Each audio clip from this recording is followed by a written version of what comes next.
Welcome all. 35% tax given. Okay. And then 500 shares in a small company, ex dividend. Dividends are paid annually. The next dividend is due in 1 month's time.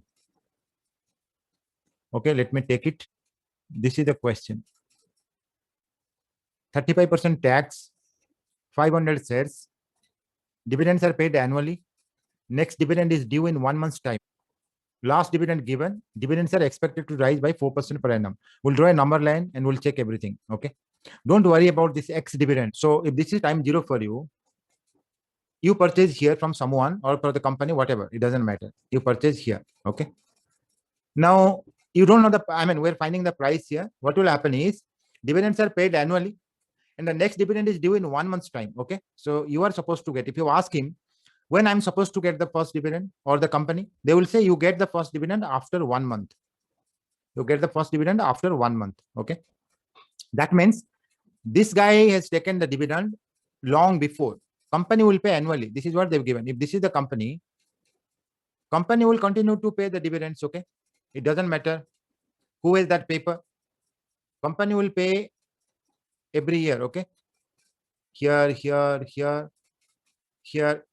The gap is always 1 year. That's what is written. Okay. But they never say, when it started, it will not matter. If you have seen English movie, Back to Future, you will be able to know what is zero. Zero is what? When you start. Okay. Zero is what? When you start. So zero is, for you, this is zero. For company, it's not zero. We are not worried about what happened before. We'll not worry about what will happen after. We'll give importance to the period when you will keep it. Okay. That is subject now. So this is your zero. And you are supposed to get the next dividend after 1 month. What will be the next dividend? They've not given, but they've said there is a 4% growth.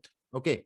So if this guy says you're purchasing second and third hand or 50th hand, you don't know. Okay. Because it's not that this guy purchased from the company. Even if the company is issuing also, it doesn't matter.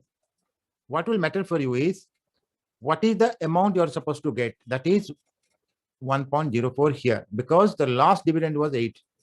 You can say minus 11 by 12 according to your timeline. Your timeline starts from here. Company must have paid 11 months before because you are supposed to get 1 month after. The total gap should be 1 year between two dividends. If you ask me why this dividend was not there, is not there with you, obviously the guy or whoever has this paper, bond paper, here it's a share. Okay, he must have that.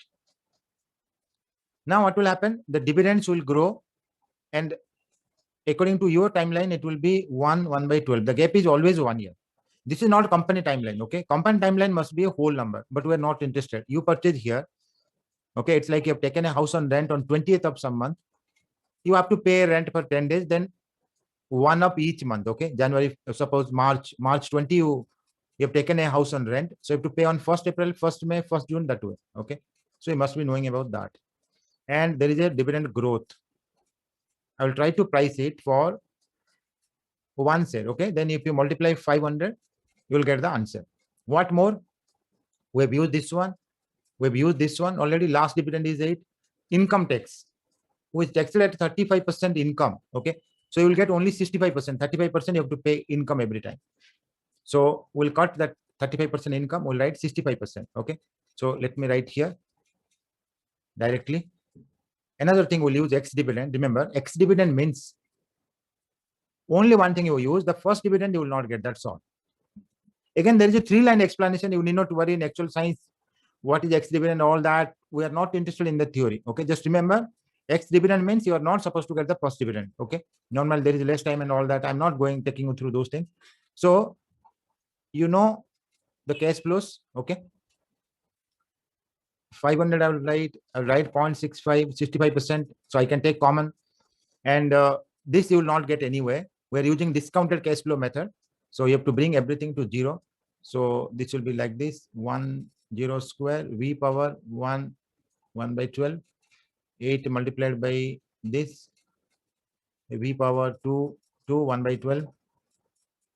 It will continue this way. There is inflation also. You can apply inflation. In this problem, there is no inflation. And here I can take 1.04 square v power 1 by 12 or 1 by 12, 1 plus v. Yeah, you get this. So this is 1 divided by 1 minus v. And then you find the answer. Okay. That's all. Got it, sir. Okay, that's fine.